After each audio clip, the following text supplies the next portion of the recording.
Royal Doulton Sonnet is the design, made probably towards the end of production of Royal Doulton Sonnet, as this is the Palladio or round shape. Most of the early ones were the Concord shape, which was a sort of oblongy, square, rectangular design. So this is quite a large or tall coffee pot.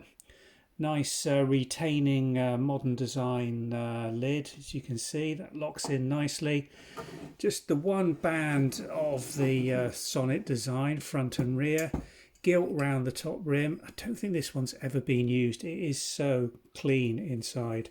You can see my hand reflecting the light going through this porcelain china. And there's the first quality Royal Doulton Sonnet H5012.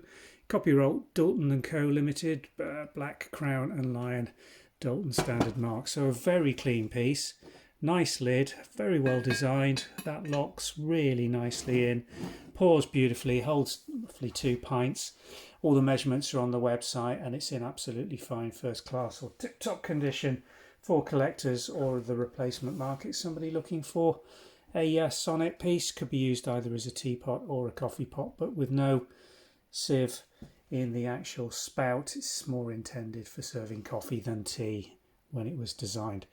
Link below will take you through to the website listing. Thanks for watching.